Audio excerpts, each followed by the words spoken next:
Welcome to the BSc Chemistry final year students of Government Degree College, Agraharam, Rajana Sirisilla District. This is Upendra Reddy, Assistant Professor in Chemistry, going to deliver the lecture of third hour of Unit 4, Chapter 3, Photochemistry, from the paper 5. It is a third hour and last hour. I am going to enter the topic. Before going to enter the topic, మనం టాపిక్లోకి ప్రవహించే ముందుగా గత తరగతుల్లో నేర్చుకున్న కొన్ని అంశాలను ఒకసారి పునఃసమీక్ష చేసుకొని ఈరోజు క్లాసులోకి వెళ్దాం. మొదటి క్లాసులో మనం ఏం చెప్పుకున్నామంటే కాంతి రసాయన శాస్త్రము అంటే ఏమిటి, దాంట్లో ఏ కాంతి ప్రాంత తరంగ దైర్ఘ్యమును మనం వాడతాము, ఏ కాంతి ప్రాంతమును ఎక్కువగా వాడతాము, కారణం ఏమిటి, కాంతి రసాయన చర్యలకు మరియు ఉష్ణ రసాయన చర్యలకు మధ్య గల భేదాలు ఏమైనా ఉన్నాయా, ఉంటే అవేంటి, అదే సమయం లోపల కాంతి ప్రక్రియలు అంటే ఏమిటి, అంటే కాంతిని సృష్టించుకున్న తర్వాత ఏం జరుగుతుంది అనే విషయాన్ని చెప్పడానికి కాంతి భౌతిక ప్రక్రియ మరియు కాంతి రసాయన ప్రక్రియ రెండు రకాలుగా వర్గీకరించుకున్నాము. కాంతి భౌతిక ప్రక్రియల గురించి చెప్పుకునేటప్పుడు ఇవి కాంతి భౌతిక ప్రక్రియలు నాలుగు రకాలుగా ఉంటాయి. ముఖ్యంగా అందులో ఒకటి స్ఫురదీప్తి, ప్రదీప్తి, కాంతి విద్యుత్ ఫలితము మరియు పదార్థం వేడెక్కడము. ఇవన్నీ కూడా భౌతిక ప్రక్రియలు. కాంతి విద్యుత్ ఫలితం అనేది మనకు సిలబస్లో లేనందున దాన్ని చెప్పుకోలేకపోయాము. అయినా సింపుల్ ఇంటర్మీడియట్లోనే మీరు నేర్చుకుని ఉంటారు. తర్వాత రెండవది పదార్థము వేడెక్కడము అనేది కాంతి ఉద్గార రహిత ప్రక్రియ. ప్రదీప్తి, స్ఫురదీప్తులు కాంతి ఉద్గారిత ప్రక్రియలు. వాటి మధ్య భేదం ఏంటి, అవి ఎలా ఏర్పడతాయి, ఏ ఏ పదార్థాలు వాటిని ఇస్తాయి, అందులో ఉన్న మెకానిజం జరిగే విధానం ఏమిటి అని కూలంకషంగా చెప్పుకోవడం జరిగింది. ఆ తర్వాత జాబ్లోవస్కీ చిత్రపటం అని ఒకటి చెప్పుకున్నాము. దాంట్లో అన్ని భౌతిక ప్రక్రియలన్నింటినీ వివరిస్తూ వ్యక్తపరిచే ఒక చిత్రపటాన్ని జాబ్లోవస్కీ అనే ఒక సైంటిస్టు తయారు చేశాడు. దాని గురించి చెప్పుకున్నాము. అదేవిధంగా ఇంటర్ సిస్టమ్ ఆఫ్ క్రాసింగ్ అంటే స్పిన్ భ్రమణ విలోమం ఏ విధంగా జరుగుతుంది, ట్రిప్లెట్ స్టేట్స్, సింగిల్ స్టేట్స్ ఏం జరుగుతుందనే విషయాన్ని ప్రదీప్తుల్లో కూలంకషంగా నేర్చుకున్నాం. ఆ తర్వాత రెండవ క్లాస్లో కాంతి రసాయన చర్యలు జరిగేటప్పుడు ఏం జరుగుతాయి, ఎట్లా జరుగుతాయి అనే విషయాలను చెప్పుకోవడానికి రెండు నియమాలను ప్రతిపాదించడం జరిగింది. ఆ రెండు నియమాలను ఒకటి ప్రథమ నియమం అని, ఒకటి ద్వితీయ నియమం అంటారు. ప్రథమ నియమాన్ని మరో విధంగా గ్రోతస్ డ్రాపర్ నియమం అంటారు. గ్రోతస్ అనే శాస్త్రజ్ఞుడు ప్రతిపాదించాడు, డ్రాపర్ దాన్ని నిరూపించాడు. దాని ప్రకారము ఆ విధంగా రెండవ నియమం ఏంటంటే స్టార్క్ ఐన్స్టీన్ కాంతి రసాయన తుల్యత నియమం అని.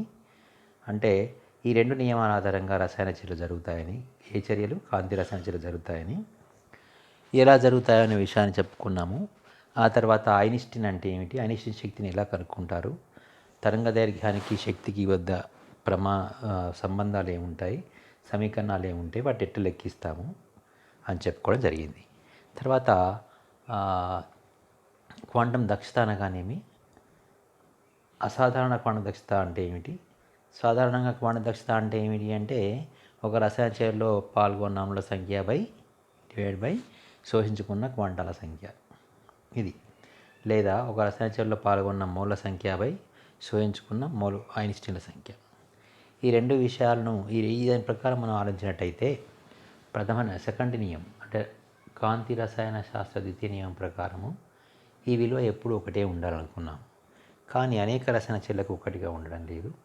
ఒకటి కన్నా ఎక్కువ, ఒకటి కన్నా తక్కువ, ఒకటి సమానంగా, మూడు రకాలుగా ఉండే అవకాశం ఉంటుందని, దానికి కారణాలు ఏంటి అనేది మనం చెప్పుకున్నాం. అప్పుడు అదేవిధంగా అధిక క్వాంటం దక్షతగా ఉండే చర్యలేవి, ఆ చర్యలో ఎందుకు అధిక క్వాంటం దక్షత ఉంటుంది అనే విషయాలను మనం చర్చించుకున్నాం. ఈరోజు అధిక క్వాంటం చెప్పుకున్నాం కనుక ఇప్పుడు అల్ప క్వాంటం దక్షత గల కారణాలు ఏంటి?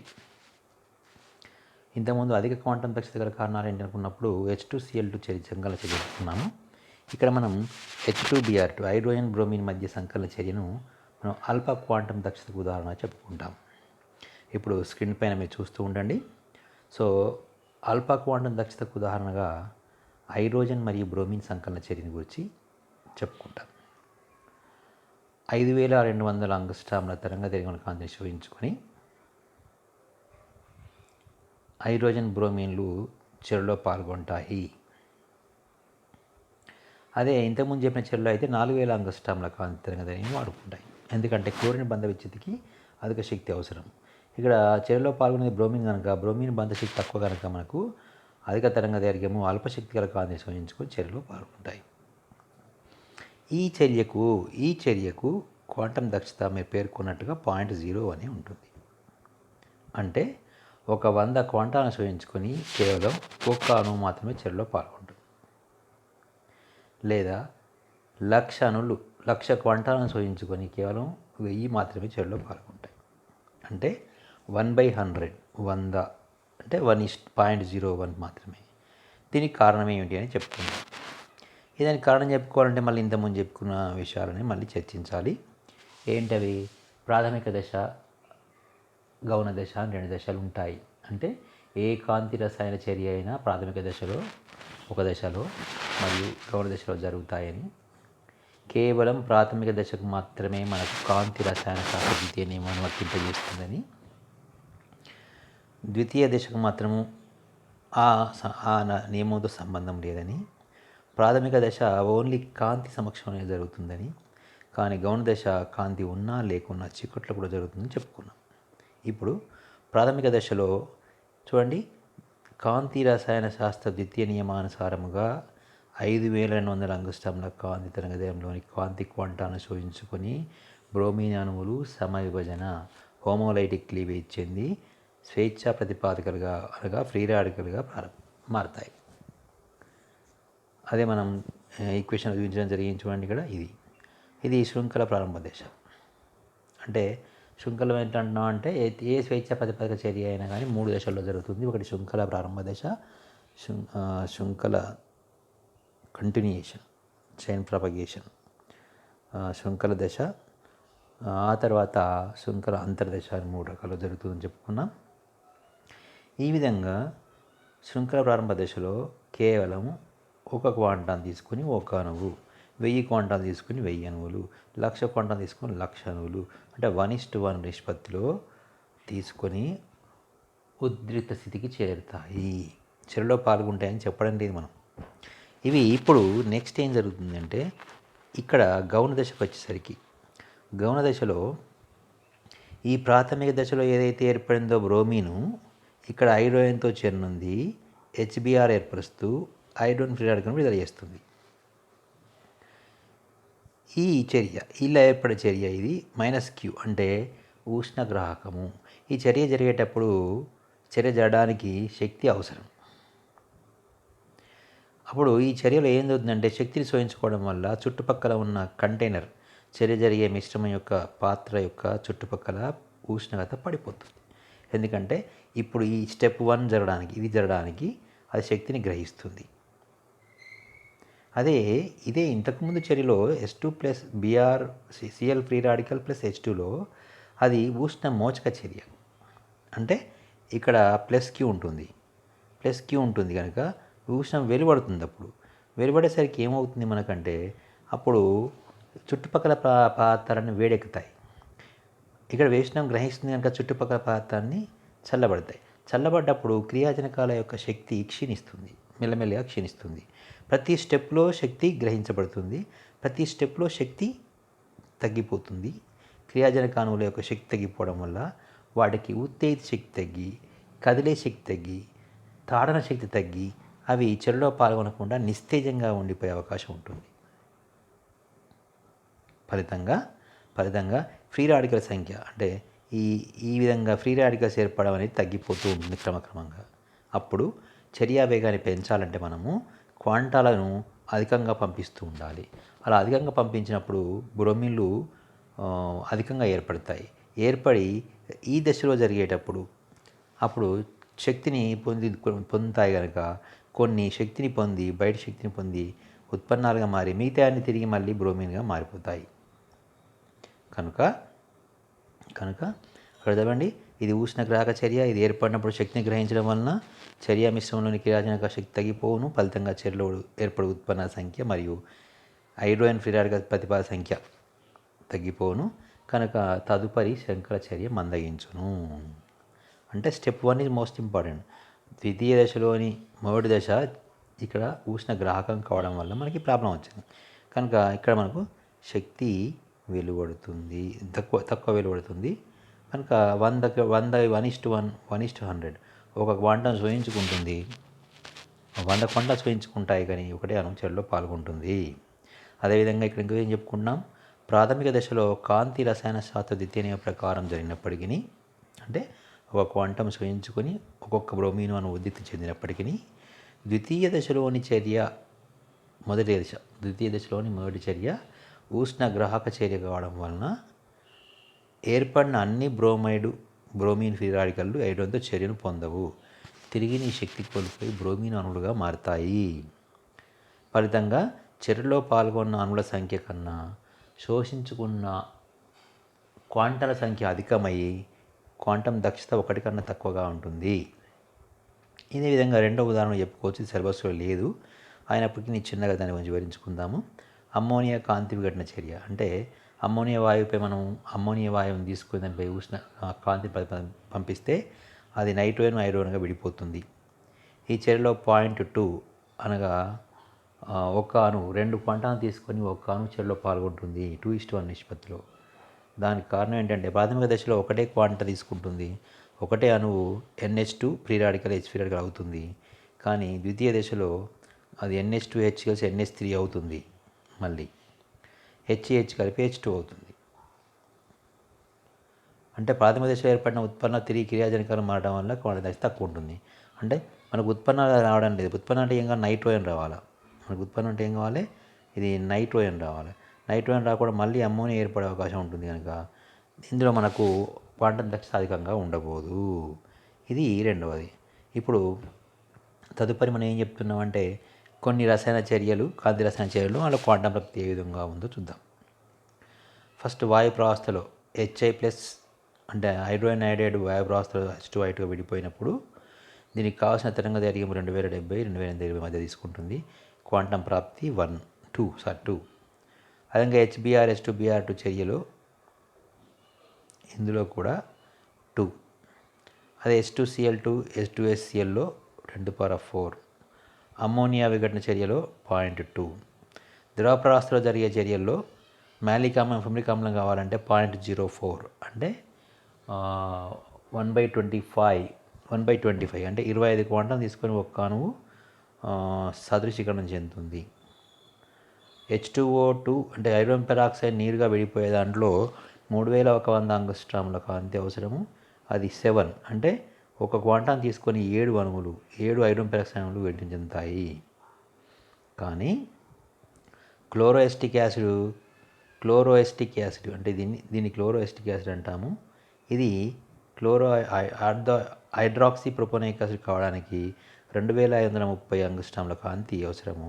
కానీ దీంట్లో 1:1 అంటే ఇది కాంతి రసాయన సాద్వితీయం ప్రకారము 2 దశల్లో జరుగుతుంది. ప్రాథమిక దశ 2 కలిపి. అంటే ఇందులో ఈ చర్య ఉష్ణ మోచకము కాదు, ఉష్ణ గ్రాహకము కానందున ఆ విధంగా జరుగుతుంది. కానీ ఇందులో పైన పేర్కొన్న హైడ్రోజన్ పెరాక్సైడ్ విఘటనంలో 7 కన్నా ఎక్కువ, ఫెమిరిక్ ఆమ్లం మారడంలో 0.04 ఈ విధంగా ఉంటుంది. ఇవి కొన్ని ఉదాహరణలు. మనము నెక్స్ట్ స్లైడ్కి వెళ్ళిపోదాం. ఇప్పుడు ఖచ్చితంగా ప్రాబ్లమ్స్ గురించి నేర్చుకుందాం. ఏం ప్రాబ్లమ్స్ ఉన్నాయి ఏంటి అనే విషయం చెప్పుకుందాం. సో ఇక్కడ ఒక పదార్థంపై ప్రశ్న ఏంటి అంటే ఇప్పుడు క్వాంటం దక్షత ఇప్పుడు ఏం చెప్పుకున్నాం చూడండి. మనం నిన్నటి నుంచి మళ్ళీ ఒకసారి గమనించండి. క్వాంటం దక్షత అంటే ఏంటి మీరు ఒకసారి రివైండ్ చేయండి, పునశ్చరణ చేయండి. నేను చెప్తున్నప్పుడు మీరు అనుకోండి, ఎంతవరకు గుర్తు తెలుస్తుంది మీకు. ఏంటది క్వాంటం అంటే ఏంటిది? క్వాంటం దక్షత అంటే ఏమిటి? ఒక రసాయన చర్యలో పాల్గొన్న క్రియాజనక అణువుల సంఖ్యకు మరియు శోషించుకున్న కాంతి క్వాంటాల సంఖ్యకు గల నిష్పత్తి, లేదా చెరలో పాల్గొన్న మోళ్ల సంఖ్యకు శోషించుకున్న అయనిస్టుల సంఖ్య గల నిష్పత్తి. ఇది ఎంత ఉండాలనుకున్నామో సాధారణంగా 1 ఉండాలి. దేని ప్రకారం ఆలోచిస్తే 1 ఉండాలి? కాంతి రసాయన శాస్త్ర ద్వితీయం ప్రకారం చూస్తే 1 ఉండాలి. మరి రసాయన చర్యలో 1 ఉందా ఇది అంటే, కొన్ని చర్యలకు 1 ఉంది, కొన్ని చర్యలకు 1 కన్నా ఎక్కువ ఉంది, కొన్ని చర్యలకు 1 తక్కువ ఉంది. అరే ఏంది రవయ్యా నాయన, కాంతి రసాయన శాస్త్ర ద్వితీయం చెప్పేదేమో 1 ఉండాలని, మళ్ళీ నువ్వు చూస్తేనేమో మళ్ళీ అప్పుడప్పుడే క్వాంటం వీళ్ళు 1 ఉండాలి కానీ 1 కన్నా ఎక్కువ ఉంది లేదా 1 కన్నా తక్కువ ఉంది అంటున్నావు. అంటే దీనికి గల కారణం ఏంటిది అని పరిశీలిస్తే కారణాన్ని మనం సరిగ్గా విశ్లేషించాము ఒక ఉదాహరణతో. ఎట్లా అంటే, ఒకడు సినిమాకు వెళ్ళినవాడు సినిమా బాగుంటే వచ్చి 10 మంది 100 మంది చెప్తే 100 మంది సినిమాలకు పోతే సినిమా సక్సెస్ అయ్యి కలెక్షన్లు ఎక్కువ వస్తాయి, సక్సెస్ అంటాం. అదే సినిమాకు వచ్చిన వాడు వచ్చి దరిద్రం దరిద్రం దరిద్రం అని తిట్టుకుంటూ వెళ్ళాలనుకోండి 10 మందితో, సినిమాకు పోయే వాళ్ళ సంఖ్య తగ్గిపోతుంది. అలానే ఒకవేళ సినిమాకి వెళ్ళిన వ్యక్తి ఏమీ చెప్పకుండా సైలెంట్గా కూర్చొని అనుకోండి, ఏ విధంగా చూసేవాళ్ళు ఆ విధంగా చూస్తూనే ఉంటారు, అప్పుడు సినిమా మధ్యరకంగా ఆడుతుంది. అట్లనే ఇక్కడ కూడా ఒక పదార్థంపై కాంతిని మనం పంపించినప్పుడు ఆ శోషించుకున్న కాంతి కిరణాలు దాన్ని పడ్డప్పుడు ఒక్కొక్క క్వాంటం శోషించుకొని ఒక అణు చర్యలో పాల్గొంటుంది. కానీ అది 1వ దశలో, ఇది ఎప్పుడు 1వ దశలో జరుగుతుంది ఈ విధంగా. కానీ అది ఏం చేస్తుంది, మళ్ళీ చర్యలో ఉన్న అనేక అన్నిటినీ ఉత్తేజం చెందించి 1కి వాళ్ళు 100, 2000, 3000, 4000 లేదా చర్యలో పాల్గొంటే చేస్తుంది. సినిమా మంచిగా ఉంటే మనం బాగా మంది ప్రమోట్ చేసినట్టుగా. అదేవిధంగా ఒకవేళ ఇంకోటి అప్పుడు క్వాంటం దక్షత ఎక్కువ ఉంటుంది. క్వాంటం దక్షత తక్కువ ఎప్పుడు ఉంటుంది అంటే, ఒక క్వాంటాలు శోషించుకుంటూనే ఉంటాయి కానీ చర్యలో మాత్రం పాల్గొని కొన్ని దృఢంగా ఉంటాయి. శక్తి సరిపోదు వాటికి, ఎన్ని పంపించే శక్తి సరిపోదు. మరి ఇప్పుడు క్వాంటం నియమము, స్టార్క్ ఐన్స్టీన్ నియమం సరిగ్గా లేదు కదా, ఇక్కడ కరెక్ట్ కాదు కదా అనిపిస్తుంది. కానీ ఆ నియమం కరెక్టే, ఇక్కడ అసాధారణ క్వాంటం దక్షత ఉండడం కరెక్టే. ఈ 2 కరెక్ట్ ఎట్లా అవుతాయి అన్నప్పుడు మనం దీని యొక్క చర్య విధానాన్ని తెలుసుకోవాలి. అంటే క్వాంటం దక్షత ఎందుకు ఈ విధంగా ఉంటుందనే విషయాన్ని తెలుసుకోవాలి. అప్పుడు క్వాంటం దక్షత ఎట్లా ఉందని చెప్పుకున్నాము. క్వాంటం దక్షత అంటే ఒక కాంతి రసాయన చర్య 2 దశల్లో జరుగుతుందని, మొదటి దశలో అది ప్రాథమిక దశ అంటామని, ఇందులో ఒక్కొక్క అణువు ఒక్కొక్క ఎలక్ట్రాన్ ఒక్కొక్క క్వాంటాన్ని తీసుకొని ఉద్రిక్త స్థితికి వెళ్తుంది. మనం ఇక్కడ కేవలం ఉద్రిక్త స్థితికి వెళ్తుంది అంటున్నాం, ఉద్రిక్త స్థితికి వెళ్తుంది అంటున్నాం తప్ప చర్యలో పాల్గొంటుందని చెప్పట్లేదు. అంటే 1,00,000 క్వాంటాలు తీసుకున్న ఒక అణువు 1,00,000 అణువులు ఉద్రిక్త స్థితికి వెళ్తాయి. 1,00,000 ఉద్రిక్త స్థితికి చేరిన తర్వాత, అంటే ఏ విధంగా జరిగింది, కాంతి రసాయన శాస్త్ర ద్వితీయ ప్రకారం జరిగింది. అప్పుడు ఆ నియమాన్ని మనం మార్చుకున్నాం. ఏమని మార్చుకున్నాం, కాంతి రసాయన శాస్త్ర ప్రాథమిక దశలో పాల్గొన్న ఒక్కొక్క అణువు ఒక్కొక్క క్వాంటాన్ని శోషించుకొని ఉద్రిక్త స్థితికి వెళ్తుంది అని మార్చుకున్నాం. ఇలా వెళ్ళిన తర్వాత 2వ దశలో, గౌణ దశలో, ద్వితీయ దశలో అవి ఇష్టం వచ్చినట్టు ప్రవర్తిస్తాయి. అయితే ఒక్కటి పాల్గొంటూ అనేకమైన అణువులను చర్యలో పాల్గొన చేస్తాయి. కారణం ఏంటంటే, ఇందులో ఈ చర్య ఉష్ణమోచకం అవుతుంది. ఉష్ణమోచకం అంటే ద్వితీయ దశ వంటి మొదటి దశ చాలా తొందరగా జరిగి శక్తిని బాగా విడుదల చేస్తున్నప్పుడు, ఆ శక్తి విడుదలైన శక్తిని తీసుకొని క్రియాజనకాలన్నీ కూడా శక్తిని పెంచుకొని, ఉత్తేజ శక్తిని పెంచుకొని అవి తొందరగా చర్యలో పాల్గొనే అవకాశాన్ని పెంచుకుంటాయి. ఇక 2వ అంశంలో అవి శక్తిని శోషించుకున్న తర్వాత, ఉద్రిక్తస్థితికి వెళ్ళిన తర్వాత అవి ఉత్పన్నాలుగా మారేటప్పుడు వాటికి శక్తి అవసరం ఉంటుంది. అంటే ఇది ఎండోథర్మిక్ ఉష్ణగ్రాహక ప్రక్రియ. ఉష్ణగ్రాహక ప్రక్రియలో అప్పుడు ఏమవుతుంది, శక్తి వాటికి సరిపోదు. ఒక 4-5 అణువులు చర్యలో పాల్గొన్న తర్వాత చుట్టుపక్కల శక్తి పడిపోగానే మిగతా ఫ్రీ రాడికల్ అన్నీ తిరిగి మన భూస్థితికి వస్తాయి. ఇలాంటప్పుడు చర్యను మనం పొడిగించాలంటే ఖచ్చితంగా క్వాంటాల సంఖ్యను పెంచుతూ పోతున్న కొద్దీ మెల్లమెల్లగా చర్య వేగం పెరుగుతుంది. కానీ కొన్నింట్లో తీసుకున్న అణువులెన్నో, అన్ని క్వాంటాలు తీసుకొని అన్ని అణువులు చర్యలో పాల్గొంటాయి. ఈ విధంగా ఇన్ని రకాలుగా జరుగుతుందనే విషయాన్ని మనం చెప్పుకున్నాం కనుక, ఇప్పుడు మనం చెప్పుకోబోయేది ఏంటంటే, అందులో ఏ విధంగా చర్యలు ఏర్పడతాయి. ఇప్పుడు ప్రాబ్లమ్స్ ఏంటి అంటే, మనం పరావం చేస్తున్నాం. ఇదే మనం చెప్పుకున్న విషయం మీద ఒక ప్రాబ్లం ఎలా ఉంటుందో చూద్దాం. ఇప్పుడు ఒక పదార్థంపై 4000 యాంగ్స్ట్రామ్ల కాంతిని వికిరణం చెందించినప్పుడు సెకనుకు 1×10⁻20 క్వాంటాలను శోషించుకున్నది. అయితే ఆ కాంతిని మనం 2 గంటల పాటు వికిరణం చెందించగా శోషించుకున్న శక్తి మొత్తం ఎంత, అది ఎన్ని ఐన్స్టీన్లు అవుతుంది. ఇది లెక్క. దీని మీనింగ్ ఏంటిదిరా బాబు, బాగా జాగ్రత్త వినండి. ఇది ఒక పదార్థము, దీని కూడా 4000 ఆంగ్స్ట్రామ్ల కాంతిని పంపాను. పంపినప్పుడు ఏమవుతుంది, ఇది కాంతిని శోషించుకుంటుంది ఖచ్చితంగా. ఎంత శోషించుకుంటుంది, 1×10⁻20 ఒక సెకండ్కి తీసుకుంటుంది. మరి ఎన్ని గంటల పాటు పంపాము, 2 గంటల పాటు పంపాము. ఒక సెకండ్కి ఎన్ని అయితే నిమిషానికి ఎన్ని, నిమిషానికన్నా అయితే గంటకి ఎన్ని అనేది, గంటకన్నా అయితే 2 గంటలకి ఎన్ని కట్టాలి. అలా లెక్క కట్టినప్పుడు మనకి ఏమొస్తుంది, 2 గంటలు ఈజ్ ఈక్వల్ టు 2 × 60 అంటే 7,200 సెకండ్లు అవుతుంది టైం. ఒక సెకండ్కి ఇన్ని అయితే 7,200 సెకండ్లకి ఎన్ని అనుకున్నప్పుడు ఈ విధంగా 7.2 × 10⁻23 క్వాంటాస్ అవుతాయి. అయిన తర్వాత మరి ఇప్పుడు ఎన్ని ఐన్స్టీన్లు అవుతాయి ఇవి అంటే, బాగా గుర్తుంచుకోండి. మన తెలిసిన విషయం ఏంటి, 6.023 మనకు తెలుస్తుంది.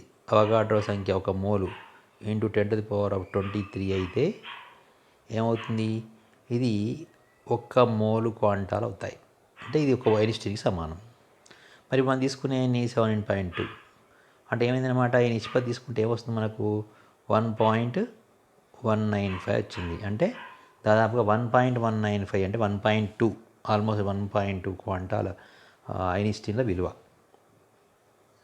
ఒక్క ఐన్స్టీన్ విలువ కాదు, అంటే మనం ఎంత కాంతి పంపాం ఇప్పుడు, 1.2 ఐన్స్టీన్ల విలువ గల, అంటే ఒక మోల్ కన్నా ఎక్కువ క్వాంటాలను పంపినాం. అప్పుడు దాని యొక్క శక్తి ఎంత అవుతుంది అనుకున్నప్పుడు నెక్స్ట్ స్లైడ్ చూద్దాము.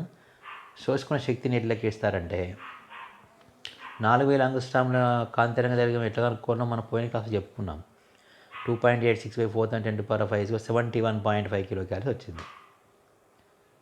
అంటే ఇప్పుడు 1 ఐన్స్టీన్ విలువ ఎంత, ఏది 4000 ఆంగ్స్ట్రామ్ల కాంతి యొక్క 1 ఐన్స్టీన్ విలువ ఎంత, 71.5 కిలో క్యాలరీస్ పర్ మోల్. మరి మనకు ఇప్పుడు ఎంత శోషించుకుంటుంది, 1.195. అప్పుడు 85.44 కిలో క్యాలరీస్ అవుతుంది. ఒకవేళ 4000 ఆంగ్స్ట్రామ్ల 286 ఆంగ్స్ట్రామ్లు పంపాం అనుకోండి, 2860. అప్పుడు ఏమవుతుంది, మనకు 100 కిలో క్యాలరీలు వస్తుంది. 100 కిలోకి వచ్చినప్పుడు ఏమవుతుంది, 1195 అవుతుంది. అంటే ఇక్కడ ఐన్స్టీన్ విలువ అనేది, శక్తి అనేది దేని మీద ఆధారపడి ఉంటుంది, 4 ఆంగ్స్ట్రామ్ల కాంతి యొక్క తరంగ దైర్ఘ్యంపై ఆధారపడి ఉంటుంది. శోషించుకున్న సమయము, క్వాంటాల సంఖ్య, ఎందుకంటే ఒకే సమయంలో శోషించుకునే క్వాంటాల సంఖ్య దేనిపై ఆధారపడి ఉంటుంది అంటే, దానిపైన వికిరణం చెందిన క్వాంటాల సంఖ్య ఆ పదార్థ స్వభావాన్ని బట్టి ఎక్కువ తక్కువ శోషించుకుంటాయి. ఇది ఒక ప్రాబ్లం. మళ్ళీ ఒకసారి ప్రాబ్లం చూడండి, జాగ్రత్తగా చూసుకోండి. ఒక సెకండ్కు శోషించుకునే క్వాంటాల సంఖ్య 1×10⁻20 అయితే 2 గంటలకు ఎంత అవుతాయి అన్నప్పుడు 7,200 సెకండ్లు అవుతాయి. అప్పుడు 7 ఆ లెక్క ప్రకారము 7.2 × 10⁻23 అవుతాయి.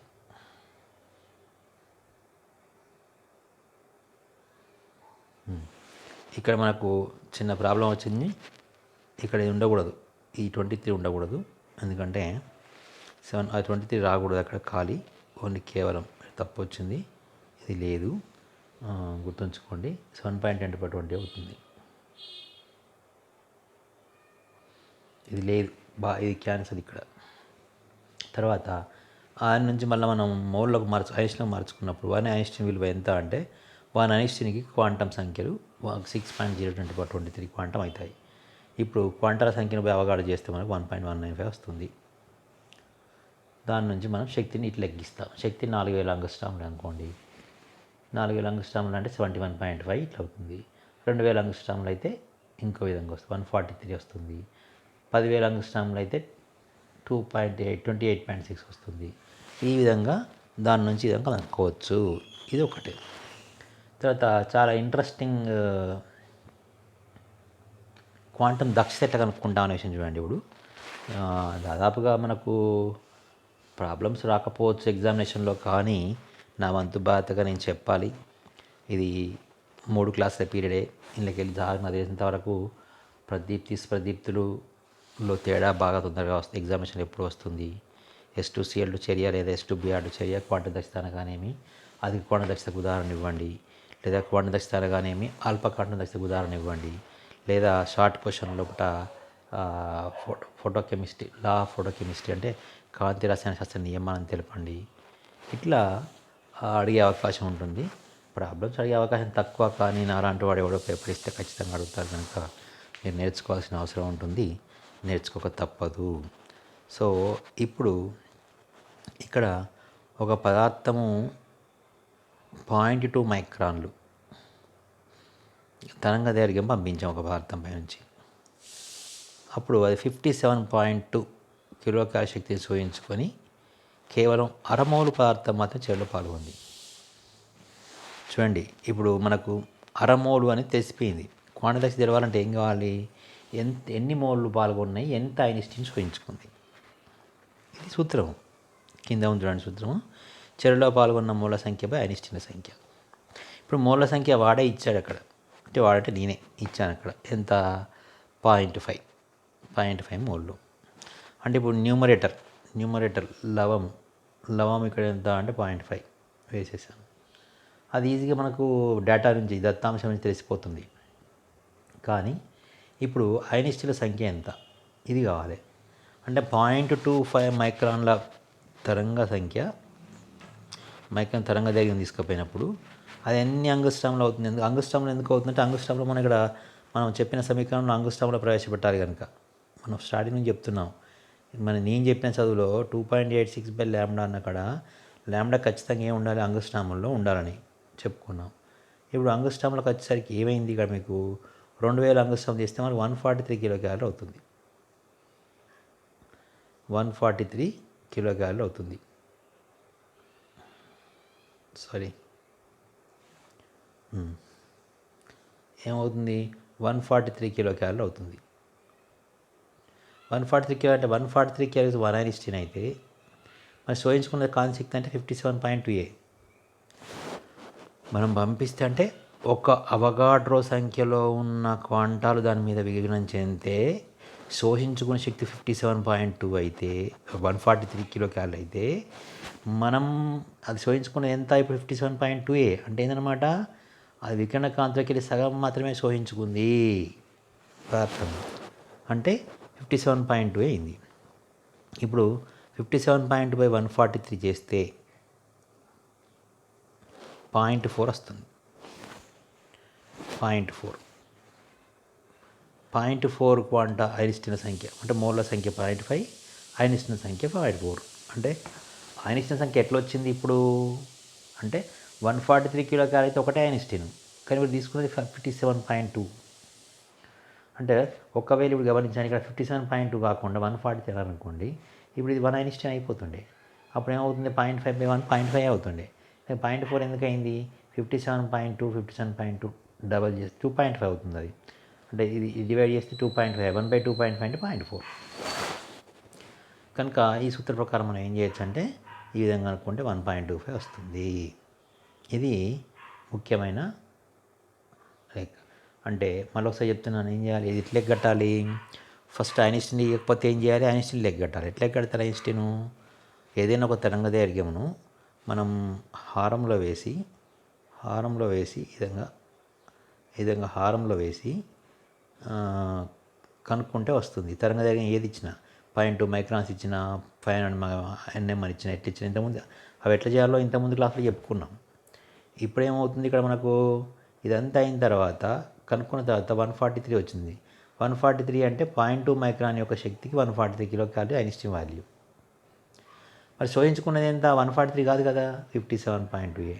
అంటే 143 క్యాలరీ శక్తి ఐన్స్టీన్ విలువలు పంపిస్తే 57.2 కిలో క్యాలరీ ఉంచుకున్నప్పుడు అందులో చూస్తే 0.4 మాత్రమే, అంటే 1/2.5 మాత్రమే శోధించుకుంది కనుక మనం ఐన్స్టీన్ల సంఖ్యను లెక్కించాలి. ఇక్కడ 0.4/0.4 అంటే 1.25 అవుతుంది. నెక్స్ట్ ఇంకొక లెక్క, ఇది కూడా చూడండి. ఇప్పుడు మీరు ఇది చేయడానికి ట్రై చేయండి. నేను సైలెంట్గా ఉంటా, కొద్దిసేపు చూసుకుంటూ పోతూ ఉంటా. మీరు ఎట్లా చేస్తారో అర్థం చేసుకుంటాను, ట్రై చేయండి ఫస్ట్. చూడండి, ఇక్కడ మీరు బాగా జాగ్రత్తగా గమనించండి.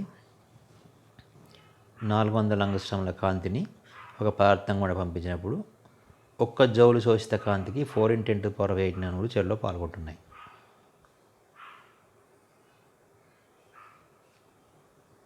క్వాంటం అనేది లెక్కించండి. ఇక్కడ మనం ఐన్స్టీన్ ఫస్ట్ కనుక్కుందాం.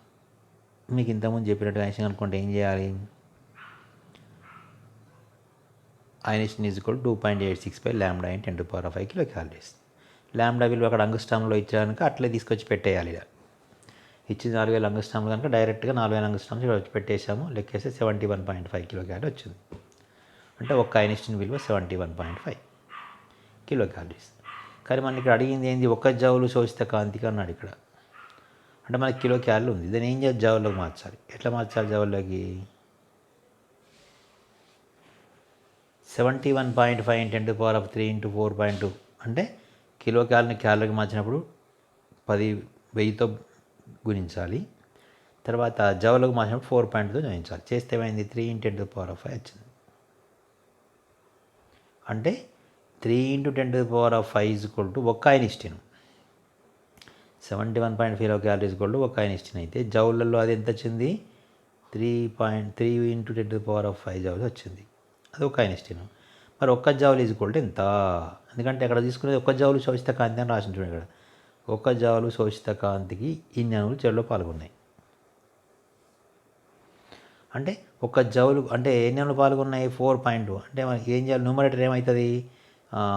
సై కనుక్కునేటప్పుడు పైన ఇది ఉంటుంది. మరి కింద ఎంత రావాలి? 1 జౌలు శోషిత కాంతికి ఐన్స్టీన్ ఎంత? అంటే 73 × 10⁵కి ఒక్క ఐన్స్టీన్ అయితే 1 జౌల్కి ఎంత అనుకున్నప్పుడు మనము ఇక్కడ చెప్పినట్టుగా ఇటు చూపించవచ్చు. చూడండి, 1/3 × 10⁵ ఈజ్ ఈక్వల్ టు 3.33 × 10⁻⁶ అవుతుంది. దాన్ని ఇప్పుడు మనకు సూత్రం ఏంటిది? చెడులో పాల్గొనల సంఖ్య ఎంత? 4 × 10⁸. ఎన్ని మోల్లు అవి? అంటే 6.64 × 10⁻⁶ మోల్. దాన్ని ఫస్ట్ మోల్లో మార్చుకో. మనకి ఎంత అణుల సంఖ్య ఉంది, అవగాడ్రో సంఖ్య కింద తీసుకోవాలి. అప్పుడు ఏమవుతుంది చూడండి, క్వాంటం సంఖ్య అంటే చెల్లో పాల్గొన్న మోల్ల సంఖ్య వచ్చేసింది. ఇప్పుడు మనకు మోల్ల సంఖ్య బై ఐన్స్టీన్ సంఖ్య. ఐన్స్టీన్ సంఖ్య ఎంత అంటే కొంచెం 3.33 × 10⁻⁶. మరి పాల్గొన్న మూల సంఖ్య ఎంత అంటే 4.10⁸. ఇప్పుడు మూల సంఖ్యను దాని మీద డివైడ్ చేస్తే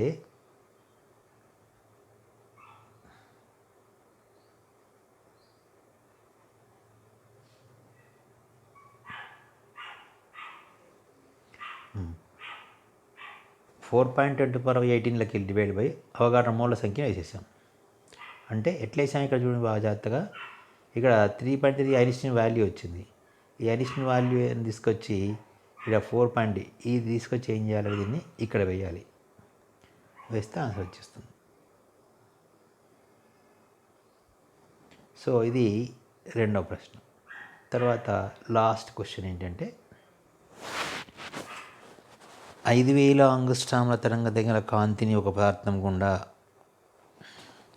గంట పాటు వికిరణం చెందించగా సెకండ్కు, ఇది మీకు చేయొచ్చు. ఆల్రెడీ మీకు ఇది అటువంటి చెప్పిన కనుక ఫస్ట్ చాప్టర్లోనే ఇది ఏ విధంగా చేయాలో మళ్ళీ మీరు ఒకసారి చూసుకోండి.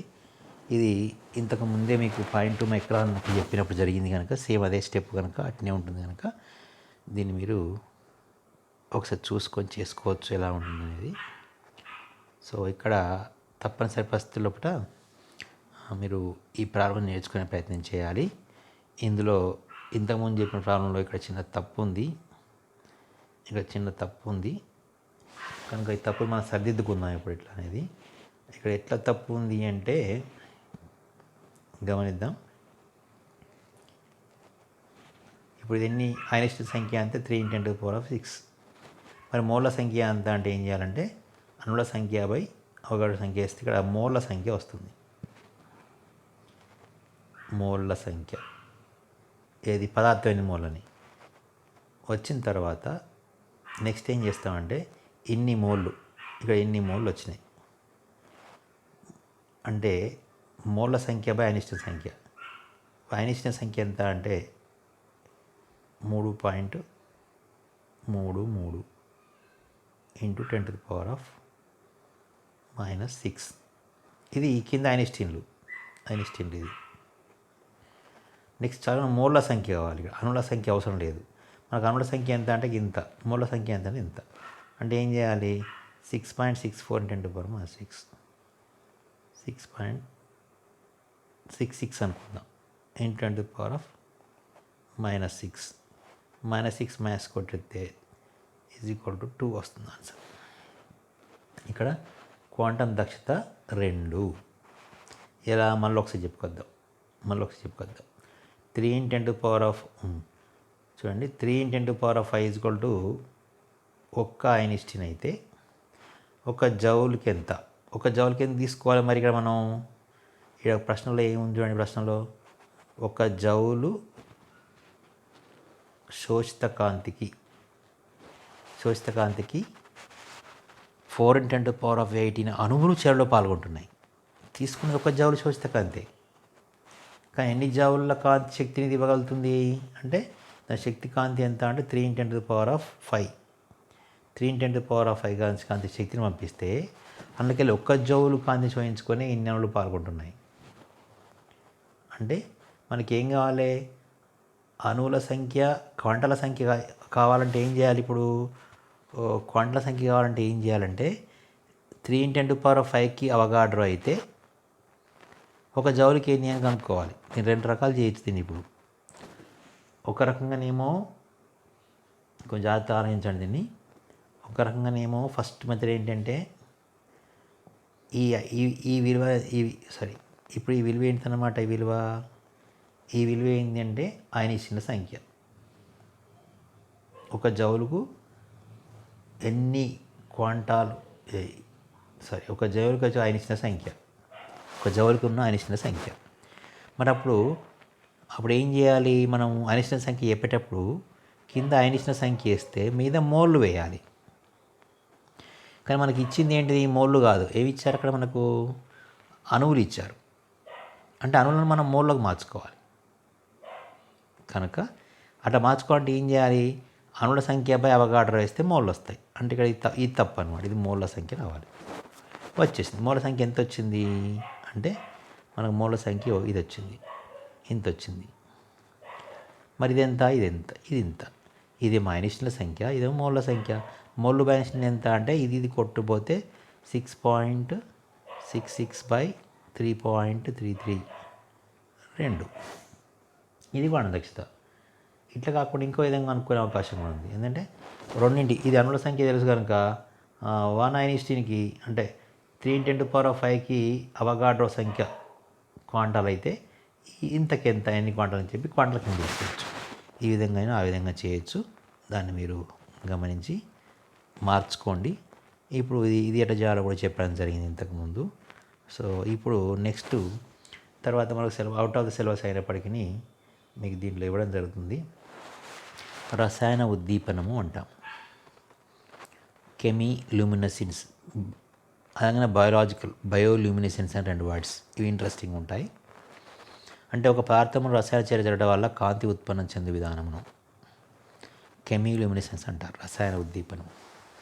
ఉదాహరణకు భాస్వరం మండింది అనుకోండి, సోడియం మండింది అనుకోండి, అందులోకెళ్ళి కాంతి బయటకు వస్తుంది. అదేవిధంగా మినుగురు పురుగులు రాత్రి మెరుస్తూ ఉంటాయి. అందులో మినుగురు పురుగుల్లో ఏముంటుందంటే లూసిఫెరేజ్ అనే ఎంజైమ్ ఉంటుంది. ఆ ఎంజైమ్ మినుగురు పురుగులో లూసిఫెర్ ఎంజైమ్ సమక్షంలో ఆక్సీకరణ జరుగుతుంది. అప్పుడు ఫలితంగా కాంతి బయటకు వస్తుంది. ఇది రసాయన ఉద్దీపనమైన దీన్ని ఏమంటే బయోలూమినెసెంట్ అంటారు. అంటే జీవ ఉద్దీపనం అంటాం, జీవ రసాయన ఉద్దీపనం అంటాం. ఎందుకంటే అది జీవుల్లో జరుగుతుంది కనుక. ఈ విధంగా హైడ్రాజైల్ అంటే N2H4 ఎట్సెట్రా ఆక్సీకరణ క్షేకరణ చెందడము, లేదా భాస్వరము దాని ఆక్సైడ్లు మండడము, ఆక్సైడ్గా మండి కాంతి వెలువరించడము. మూడవది మినుగురు పురుగులు మనకు రాత్రి చీకట్లో వెళ్తురు ఇవ్వడం, ఇవన్నీ కూడా కాంతి రసాయన చర్యల కిందకి వస్తాయి. కానీ అవే రసాయన చర్య జరిగి ఉద్దీపనం చెందుతూ ఉంటాయి. మనం కాంతిని ప్రసరించకుండానే వాటికి అవే జరుగుతూ ఉంటాయి. సో నెక్స్ట్, ఇది కాంతి సున్నితత్వం అనేది మనకు సిలబస్లో లేదు, కానీ మీరు చూడవచ్చు, చదువుకోవచ్చు దీన్ని. ఇది ఇంట్రెస్టింగ్ కోసం చదువుకోవచ్చు. కాంతి వికిరణం చెందినప్పుడు మీరు దీన్ని చదివే ప్రయత్నం చేసుకోవచ్చు. ఏ విధంగా అంటే కాంతి వికిరణం చెందినప్పుడు దాన్ని శోషించుకొని అందులో ఉన్న క్రియాజనక అణువులు అతి స్వల్ప ప్రభావితం చెందు పదార్థం కలిగినప్పుడు, అంటే దీన్ని ఎట్లా చెప్తారంటే కొంచెం ఒకసారి చదవండి, దీన్ని చదివితే మీకు అర్థమవుతుంది. నేను ఇప్పుడు చెప్తాను. ఉదాహరణ, ఒక రసాయన చర్య జరుగుతుంది.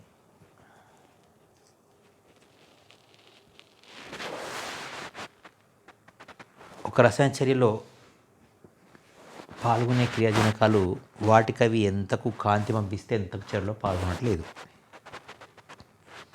అంటే చూడండి, ఇక్కడ కాంతి వికిరణం చెందించినప్పుడు దాన్ని శోషించుకొని చర్యలో జడంగా ఉన్న క్రియాజనక అణువులు అతి స్వల్ప ప్రమాణంలో కాంతితే ప్రభావితం చెందు పదార్థములు కలిపినప్పుడు చర్యలో పాల్గొనే విధానంలో కాంతి సంతత్వం అంటారు. అంటే రెండు రసాయన సమ్మేళనాలు, రెండు క్రియాజనకాలు ఒకటికొకటి పరస్పరం చర్య జరగాలని కలిపి పెట్టాం బుట్టలో, అంటే ఫ్లాస్క్లో అనుకుందాం. దానిపై కాంతి పంపిస్తున్నాం. ఎంత కాంతి పంపించినా అవి చర్యలో పాల్గొనట్లేదు. కానీ అందులోకి చిన్నగా ఒక చిన్న పదార్థమును, అది కాంతిని తీసుకుంటే ప్రభావితం అవుతుంది. దాన్ని కొంచెం కలిగితే టక్కన చర్య స్టార్ట్ అవుతుంది. చర్య స్టార్ట్ అయిపోయి ఈ చర్యలో పాల్గొంటాయి క్రియాజనకాలు. అంటే అంతవరకు ఏమైందనమాట, జడంగా ఉన్నాయి.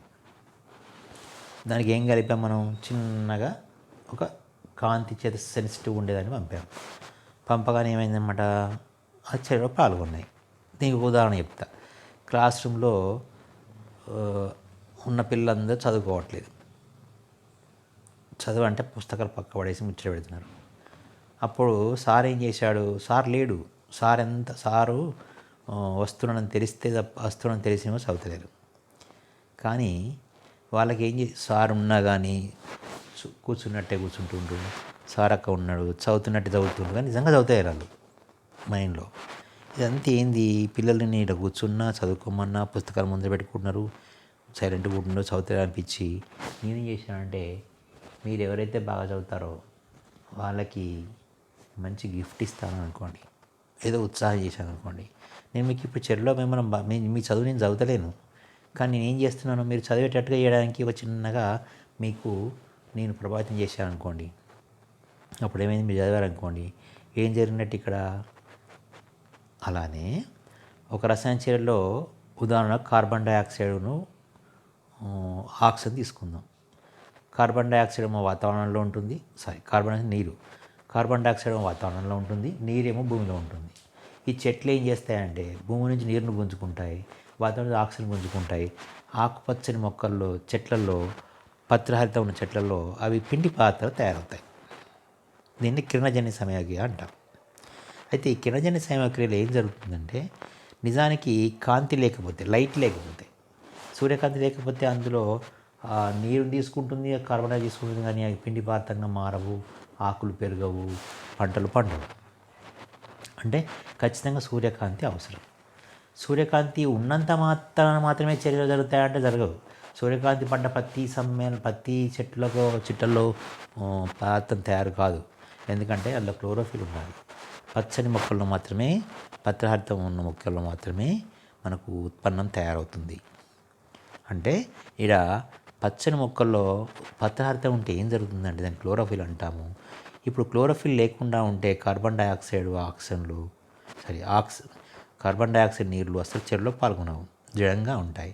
కానీ కొద్ది మొత్తంలో క్లోరోఫిల్, మెగ్నీషియం ఉన్న మూలకం ఉన్న క్లోరోఫిల్ ఉండగానే ఆ మెగ్నీషియం ఉన్న క్లోరోఫిల్ కాంతిని శోషించుకొని ఉధృత స్థితికి వెళ్ళి అక్కడి నుంచి కార్బన్ డైఆక్సైడ్లకు ఎస్టువలకు శక్తిని సరఫరా చేసి మళ్ళీ తిరిగి భూస్థితికి వచ్చేస్తాయి. అప్పుడు శక్తిని పొందిన కార్బన్ డైఆక్సైడ్ వాటర్లు తమకు తమ చర్యలో పాల్గొని ఉత్పన్నాలుగా మారిపోతాయి. అంటే ఇక్కడ క్లోరోఫిల్ ఏ విధంగా పనిచేసింది, ఫోటోసెన్సిటైజర్గా పనిచేసింది, అంటే కాంతి సున్నితత్వంగా పనిచేసింది. ఇది చర్యలో పాల్గొనట్లేదు, చర్యను ప్రభావితం చేస్తుంది, చర్యను స్టార్ట్ చేస్తుంది. అసలు స్టార్ట్ అయ్యగానే చర్యను స్టార్ట్ చేస్తుంది. ఏం చేస్తుంది, ఇది కాంతి చేత ప్రభావితం అవుతుంది, ప్రభావితం కానటువంటి సమ్మేళనాలను ప్రభావితం చేసే విధంగా మారుతుంది. ఇటువంటి దాన్ని కాంతి సున్నితత్వ చర్యలు అంటారు. అట్లా చేసే సమ్మేళనం చిన్నపాటి సమ్మేళనాన్ని కాంతి సున్నితత్వకం అంటారు. అయితే ఫోటోసెన్సిటైజ్ చూస్తే ఈ విషయం చూస్తే మనకి అనిపిస్తుంది అంటే ఇది ఖచ్చితంగా క్యాటలిస్ట్ లాగానే అనిపిస్తుంది. కానీ క్యాటలిస్ట్ లాగా కాదు. క్యాటలిస్ట్ ఏమో చర్య వేగాన్ని పెంచుతుంది, చర్యలో పాల్గొనదు, చర్యను ప్రారంభించదు. ఇది చర్యలో పాల్గొనదు కానీ చర్యను ప్రారంభిస్తుంది. చర్య వేగాన్ని పెంచదు, చర్యను ప్రారంభిస్తుంది. అంటే ఉత్ప్రేరకానికి దీనికి చాలా ముఖ్యమైన తేడా ఉంది. ఉత్ప్రేరకం లాగా దీన్ని కూడా కొద్ది మొత్తంలోనే పంపుతాము, కాంతితో ప్రభావితం అవుతుంది. ఉత్ప్రేరకం తక్కువ మొత్తంలో ఉన్నప్పుడు ఉత్ప్రేరకం చర్య వేగాన్ని పెంచుతుంది కానీ చర్యను ప్రారంభించదు. కానీ చర్యను ప్రారంభిస్తుంది, చర్య వేగాన్ని మాత్రం ఏమాత్రం అమర్చదు. ఇది ఉదాహరణకు మనం కింది ఉదాహరణ చెప్పుకోవచ్చు. ఒక నిమిషం పాటు ఉంటాయి చూడండి. క్లోరోఫిల్ ఇంతకుముందు మీకు ఎక్స్ప్లెయిన్ చేయడం జరిగింది. ఐరోనములు పరమాణు ఐరోనం మారడం కూడా మెర్క్యూరీ సమక్షంలో, మ్యాలేయిక్ ఆమ్లం ఫెమరిక్ ఆమ్లంగా ఐసోమరీకరణం సాదృశ్యీకరణ చెందడం కూడా ఈ విధంగానే జరుగుతుంది. ఓజోన్ ఆక్సిజన్గా మారడం కూడా ఈ విధంగా జరుగుతుంది. ఇవన్నీ కూడా అమ్మోనియం విఘటన చెందడం కూడా జరుగుతుంది. ఇవన్నీ కూడా సున్నితత్వ చర్యలుగా మనం చెప్పుకోవచ్చు. సో విత్ దిస్ ఈ చాప్టర్ పూర్తయింది. ఇందులో మీకు చాలా ముఖ్యమైన అంశాలు కాంతి భౌతిక ప్రక్రియలు, స్ఫురదీప్తి, ప్రదీప్తి, వాటి విధానాలు, అందులో ఉండే చర్య విధానాలు బొమ్మలతో చిత్రీకరించాలి. తర్వాత జాబ్నోవ్స్కీ డయాగ్రామ్ షార్ట్ క్వశ్చన్ వస్తుంది. తర్వాత కాంతి రసాయన నియమాలు షార్ట్ క్వశ్చన్ వస్తుంది. తర్వాత క్వాంటం దక్షత అనగానేమి, అసహన క్వాంటం దక్షత అనగానేమి, అసహన క్వాంటం దక్షత గల కారణాలు ఏమిటి అని ఒక ప్రశ్న వస్తుంది. తర్వాత అల్ప క్వాంటం దక్షతకు లేదా అధిక క్వాంటం దక్షతకు గల ఉదాహరణను వివరించండి అంటారు. తర్వాత ఇవి చాలా ముఖ్యమైన ప్రశ్నలు. స్ఫురదీప్తి ప్రదీప్తుల మధ్య పోల్చడానికి చిన్న మార్పు షార్ట్ క్వశ్చన్ రావచ్చు. మీరు ప్రిపేర్ కండి. నేను మీకు అసైన్మెంట్ తర్వాత ఇస్తాను. All the best. బాయ్.